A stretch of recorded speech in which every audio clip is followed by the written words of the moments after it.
നമസ്കാരം. ഇൻഫർമേഷൻ മീഡിയയുടെ പുതിയൊരു വീഡിയോസിലേക്ക് എല്ലാ കൂട്ടുകാർക്കും ഒരിക്കൽ കൂടി സ്വാഗതം. സൗജന്യ ഗവൺമെൻറ് ആരോഗ്യ ഇൻഷുറൻസ് കാർഡിനെ കുറിച്ച് ഒരുപാട് ആളുകൾ സംശയങ്ങൾ ചോദിക്കാറുണ്ട്.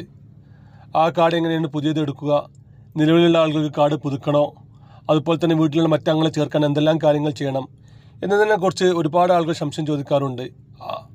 അങ്ങനെയുള്ള ആളുകൾക്ക് വേണ്ടിയിട്ടുള്ളതാണ് ഈ വീഡിയോ മുഴുവനായിട്ട് കാണാൻ ശ്രമിക്കുക. അതിനുമുമ്പായി ഇൻഫർമേഷൻ മീഡിയയുടെ വീഡിയോസ് നിങ്ങൾ ആദ്യമായിട്ടാണ് കാണുന്നതെങ്കിൽ ചാനൽ സബ്സ്ക്രൈബ് ചെയ്യാൻ മറക്കരുത്. നമ്മുടെ ചാനലിൽ ഒരു തരത്തിലുള്ള മത രാഷ്ട്രീയ കാര്യങ്ങളും വരുന്നതല്ല. ഗവൺമെൻറ്റിന് ലഭിക്കുന്ന സേവനങ്ങൾ, ആനുകൂല്യങ്ങൾ, അറിയിപ്പുകൾ എന്നിവയെക്കുറിച്ച് മാത്രമായിരിക്കും വീഡിയോസുകൾ വരുന്നത്. ശ്രദ്ധിക്കുക, ഒരുപാട് ആളുകൾ പഴയ വീഡിയോസുകൾ കണ്ട് ആനുകൂല്യങ്ങൾ ഇപ്പോൾ നിലവിലില്ല എന്നെല്ലാം പറയാറുണ്ട്.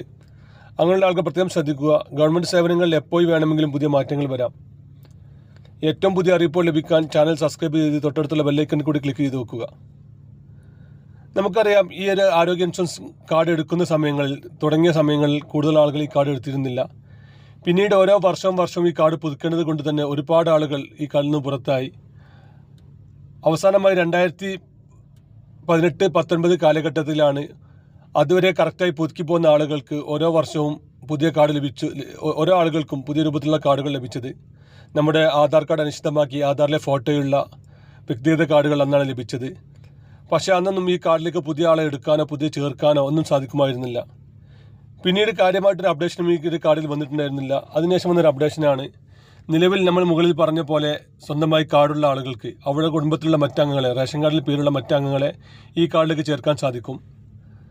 എന്തെങ്കിലും ഒരു അത്യാവശ്യ കാര്യങ്ങൾക്ക് നമ്മൾ ഈ കാർഡ് എടുക്കുന്ന ഹോസ്പിറ്റലിൽ ചെന്ന് കഴിഞ്ഞാൽ അതിൻ്റെ ഒരു കൗണ്ടർ ഉണ്ടാകും. ആ കൗണ്ടറിൽ ചെന്ന് കഴിഞ്ഞാൽ അവിടെ അഡ്മിറ്റായ മറ്റ് രോഗികൾക്കും ഈ കാർഡിൻ്റെ ആനുകൂല്യം ലഭിക്കാറുണ്ട്. അതിന് അവരുടെ ആധാർ കാർഡ് മൊബൈൽ നമ്പറിനുമേൽ ലിങ്ക് ചെയ്തിരിക്കണം. അതുപോലെ തന്നെ അവരുടെ പേരുള്ള റേഷൻ കാർഡിൽ മറ്റാർക്കെങ്കിലും ഒരാൾക്ക് ലാമിനേഷൻ ചെയ്ത കാർഡ് ഉണ്ടായിരിക്കണം എന്നീ നിബന്ധന മാത്രമാണ് അതിനുണ്ടായിരുന്നത്.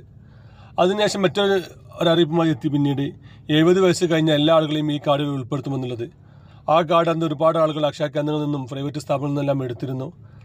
അതിനുശേഷം അതിൻ്റെ ആനുകൂല്യങ്ങൾ ലഭിച്ചു തുടങ്ങിയിട്ടുണ്ടായിരുന്നില്ല.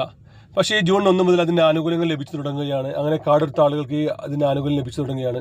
അതുകൊണ്ട് തന്നെ ഇപ്പോൾ 60 വയസ്സ് അല്ലെങ്കിൽ 70 വയസ്സ് കഴിഞ്ഞ ആളുകൾക്ക് ഈ കാർഡ് ഇപ്പോൾ എടുക്കാൻ സാധിക്കുന്നുണ്ട്. 70 വയസ്സ് കഴിഞ്ഞ ആളുകൾക്കാണ് ഇപ്പോൾ ഈ കാർഡ് എടുക്കാൻ സാധിക്കുന്നത്. അങ്ങനെ എടുത്തു കഴിഞ്ഞാൽ ഈ ജൂൺ 1 മുതൽ അതിൻ്റെ ആനുകൂല്യങ്ങൾ അവർക്ക് ലഭിക്കും. പിന്നീട് അതിൽ വരുന്നൊരു അപ്ഡേഷനാണ് 60 വയസ്സ് കഴിഞ്ഞ എല്ലാ ആളുകൾക്കും ഈ കാർഡിൻ്റെ ആനുകൂല്യങ്ങൾ ലഭിക്കുമെന്നുള്ളത്.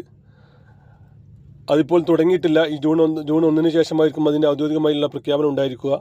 അങ്ങനെ 60 വയസ്സ് കഴിഞ്ഞുള്ള ആളുകൾ മുഴുവനായിട്ട് ഈ കാർഡ് എടുക്കാൻ വേണ്ടി ശ്രമിക്കുക. ആധാർ കാർഡ് ലിങ്ക് ചെയ്ത് ആധാർ കാർഡ് കറക്റ്റായി അപ്ഡേറ്റ് ചെയ്ത ആളുകൾക്കാണ് ഈ ഒരു സൗകര്യം ഉണ്ടായിരിക്കുക. അതുകൊണ്ട് തന്നെ നിർബന്ധമായിട്ടും ആധാർ കാർഡ് ഒന്ന് ലിങ്ക് ചെയ്ത് അപ്ഡേറ്റ് ചെയ്ത് വെക്കുക. ഇങ്ങനെയുള്ള അറിയിപ്പുകൾക്ക് വേണ്ടി ചാനൽ സബ്സ്ക്രൈബ് ചെയ്ത് വെക്കുക. നമുക്കൊരു പുതിയ വീഡിയോസുമായി കാണാം. അതുവരേക്കും എല്ലാ കൂട്ടുകാർക്കും നന്ദി, നമസ്കാരം.